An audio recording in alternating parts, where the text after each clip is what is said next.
Welcome to Snyder's Inc., where the fun never ends. Reactions, gaming, and more with Josh as your friend. Tune in, buckle up, it's a ride you don't wanna miss. Snyder's Inc., let's dive in, feel the ultimate bliss.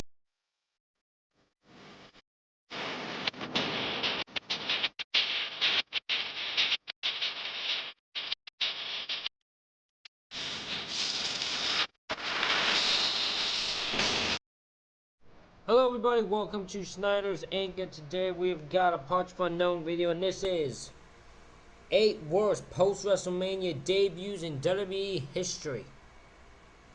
We're gonna get right into it. Ladies and gentlemen, hit the like button, hit subscribe button, comment your thing down below. If you want to help me out with a donation, you can leave a super thanks or link to my PayPal's in the description.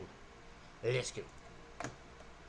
While the Raw and occasionally SmackDown after WrestleMania have had peaks and valleys over their decades-long existence, it is always fun to get excited for what is typically the biggest red and blue shows of the year. The crowd is usually excellent, with all the folks happiest to watch WWE's biggest and longest shows of the year still coming back for seconds and thirds in attendance. There's usually good matches, and ultimately the Raw and SmackDown after WrestleMania is the place where we get a look at all the fallout of the big show the night before and debut some new stars who could be expected to play major roles in the big show that'll happen 364 days from then, except these times when that was very much never going to happen. I'm Tempest, hailing from Parts Fun Known, and these are the 8 worst post-WrestleMania debuts in WWE history. Fishing in real life is great and all, but much like wrestling, it There we go. Honorable mention, Veer. Oh god, I'm gonna veer. While not technically a debut, the payoff of 6 months of Veer is coming vignettes simply being he shows up and beats up the Mysterios, same as any other foreign heel, was a colossal waste of Veer's burgeoning status as a meme. Number 8, the re-debuts. Last week we drew a line in the sand and did not count the re-debuts and returns in our list of bests. Sorry X-Pac, you would have placed highly otherwise, and I'm sorry commenters, but I simply forgot that Umaga had previously been Jamal on WWE programming. Happens to the best of us. But in this case, we could simply not leave Lord Tensai out of this conversation. If 15-year-old Tempest had been a big New Japan fan like he was just a few years later, he might have been a bit annoyed when Giant Bernard, the former IWGP Tag Champion and New Japan Cup runner-up, returned to WWE to have Albert chants rain down upon him at the Raw after WrestleMania 28. But like I said, 15-year-old Tempest didn't know about any of that and just thought this re-debut sucked. Then just days later, we got another re-debut on SmackDown, this time in the form of Skip Sheffield. Yup, yup, yup, what a stupid f***ing catchphrase. The big muscle man of the Nexus had been out for a year and a half with a broken ankle, but when he returned, he was the hungriest wrestler to have ever graced a WWE ring. And not in a metaphorical sense, Ryback just wanted to eat. See him here taking multiple Subway sandwiches. It is as basic as a debut can be. He squashes a jobber, but given that this could also be said about Ryback's next 6 months, he felt like a fitting inclusion. Number 7, Bertha Faye. Nothing says Raw after WrestleMania quite like a women's comedy wrestler debuting to attack the winner of a Tokyo Dome rematch. Although now that I think about it, I think there may be a few thousand things that say it better. Bertha Faye was... Yeah, this is an interesting situation. I didn't talk about the re-debuts because Lord Tensai is something else. Ryback I don't have an issue with. We start with squashing. We're a squash man, that's fine. Yeah. He leaves, does his thing, that's it. However, Lord Tensai is with the little marks on his head, and them he got a little green mist thing with it didn't work. It just didn't work. Oh, poor Tensai. Was a trailer park Mississippian dating Harvey Whippleman, straight bars, and she debuted on the Raw after WrestleMania 11 by attacking Alundra Blaze after her match with Bull Nakano. I have nothing against Bertha Faye, the person, aka Rhonda Singh, but a hillbilly comedy yokel is the kind of character that was weighing down the women's division of the time. And yeah, I wasn't kidding. This was the follow-up angle for the Tokyo Dome rematch of Blaze and Nakano, which has me scratching my mask if I'm honest. I mean, to book a match like this, you would think you would have a certain kind of audience in mind, one that would want to see Alundra Blaze versus Bull Nakano. And you would think that those fans wouldn't be the ones that would care to see a f***ing trailer park comedy goofball get involved. I mean, as we all know, 1995 was when WWE was doing their best thinking after all. Number 6. AOP. Considering the authors of Pain were clearly meant to evoke the memory of the Road Warriors, it only makes sense that Paul Ellering got left at the door when they arrived. I'm just gonna say this. If the Ascension are not on here, I'm gonna be so befuddled. Oh, never mind, the Ascension debuted in like December. Never mind, ignore me. I just realized that. I was like, never mind. In WWE. Why learn from your very obvious mistakes from nearly 30 years earlier when you can just do the same thing over and over again? On the night after WrestleMania 34 in 2018, former SmackDown Tag Champs and future Impact Tag Champs Rhino and Heath Slater laid down an open challenge to try and inject themselves back into the tag mix, and unfortunately for them, that challenge was met by the authors of Pain.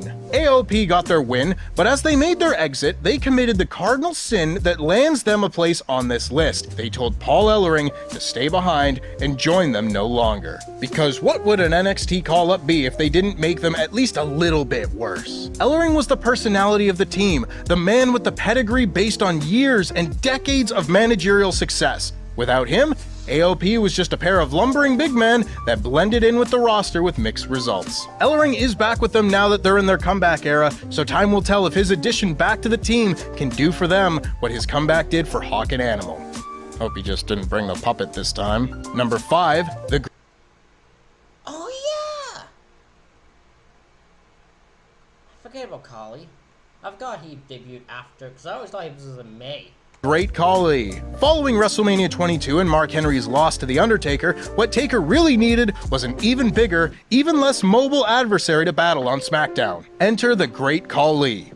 Very, very slowly. The Undertaker stops his beatdown of Mark Henry to wonder to himself why Daivari has brought out this clearly very handsome Punjabi playboy during his match, only for Khali to bop him on the head like Little Rabbit Foo-Foo. Seriously, I expect a cartoon bonk sound to play and stars to circle Taker's head whenever Khali uses his dreaded karate chop. In theory, this wasn't terribly offensive. It's a big guy getting smashed over by destroying an established star, but it doesn't get a very impressive reaction. All of Khali's offense looks bad, just as it would for his entire career, and you really got a feel for poor Undertaker going from a No Way Out classic against Kurt Angle for the world title to facing Mark Henry in a casket match at Mania to immediately getting saddled with having to work the Great Khali's first program. Poor man was begging for a quality opponent. Number 4, No Way Jose.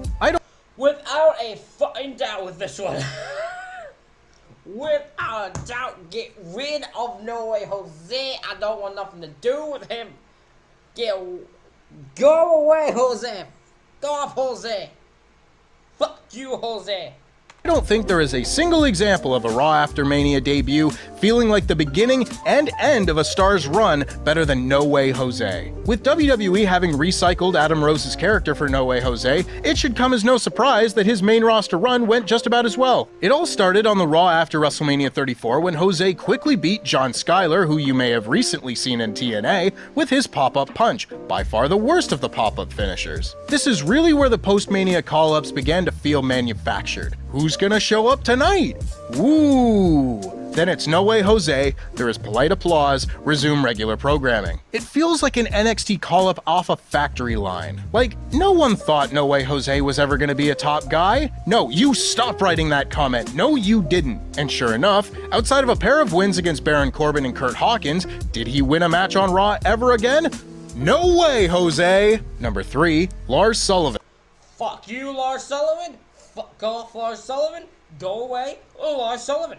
There have been a few moving and memorable retirement ceremonies on the Raw After Mania over the years. Ric Flair and Shawn Michaels and Paige immediately come to mind. The wrestlers are allowed to say their piece and be celebrated for their legendary careers. So tell me, why the That same luxury was not afforded to Kurt Angle in 2019. It is bad enough that Kurt had to have his last match against an opponent he didn't want in a bad 5-minute match, but to then have him laid out on the following night as well just really does drive home the point that WWE did not respect Kurt on the level of his legendary peers. Anyway, I guess I should talk about the actual debut now. Lars Sullivan was a decent big guy from NXT with a yet-to-be-unearthed history of problematic opinions, and following an address from the Red, White, and Blue Machine on the Raw after WrestleMania 35, Lars laid him out and left him laying. It's just unnecessary. I don't know what more there is to say. There are a million ways to debut a guy. It doesn't have to be laying out the guy that just had the retirement match he didn't want, who also got inducted into the Hall of Fame by someone he didn't want. I love Kurt Angle, and I just wish he got more there at the end. Number 2, 2020. If the year of our Lord 2020 feels like a fever dream to you, just wait until I read off the card for the Raw after Mania 36. You start off normal with Asuka beating Liv Morgan in 11 minutes, then there's some DQ wackiness with the Street Profits, Bianca and Zelina Vega's crew, and then okay, Aleister Black versus Apollo Crews for, oh my god, 27.5 minutes. Things have officially gone insane, but we ain't done yet, because we have the first main roster appearances of Danny Burch in a tag team match alongside the briefly seen Oney Lorcan against Ricochet and Cedric Alexander, and Brandon Vink, better known today as Duke Hudson, who lost in 3 minutes to Humberto Carrillo. Now these may seem insignificant, and ultimately I guess you would be right, but I need to remind you that this was when WWE was reportedly high on Brandon Vink and started pushing, in the loosest sense of the word, him and tag partner Shane Thorne as MVP's first managerial clientele. I mean, they're basically the original Hurt Business, and what a way to start that run. And while this technically didn't constitute a debut either, with a Raw appearance coming the previous December, I will give you 5 seconds to guess who Nia Jax beat in 90 seconds on this show. Britt Baker. Did you say AEW star Deonna Purrazzo? Oh. I bet you didn't. Those were our surprises for the Raw after Mania circa 2020, and you know what? It does feel appropriately mad. And speaking of, number 1, Lily. Maybe I shouldn't be saying this while recording with the doll right behind me, but for Bray Wyatt to make his final appearance of this run on the same show as the debut of this stupid thing just offends me. But no, I'm kidding. This isn't number 1. Just put the knife down, Lily. I'll change it. Number 1, Sin Cara. The very first Triple H project to arrive on the WWE main roster, and boy did Sin Cara ever make Triple H feel confident fast. After weeks of vignettes hyping up the arrival of, at the time, Mexico's greatest luchador, Sin Cara finally made his debut on the Raw after Mania 27 to make the save for poor Daniel Bryan. He runs, he jumps, he immediately f***s up his entrance. Way to make a first impression. The run of the original Sin Cara has gone down in WWE folklore as one of the company's most disappointing, and you really do get the sense this run was cursed right from the start. I don't know if his nerves got the best of him, I don't know if his tiny secret trampoline was too close to the ring, I don't know if he simply f***ed up. But what I really don't know was what was going through Sheamus's mind when he watched this man take a tumble over the top rope knowing he was about to have to make him look as good as possible. Props to you, Sheamus. You're a stronger man than I. Thank you so much. Ladies and gentlemen, that is it for this reaction video. Let me know what you think in the comments, hit the like button, hit the subscribe button. Thank you all for watching. I'll see you all for the next one.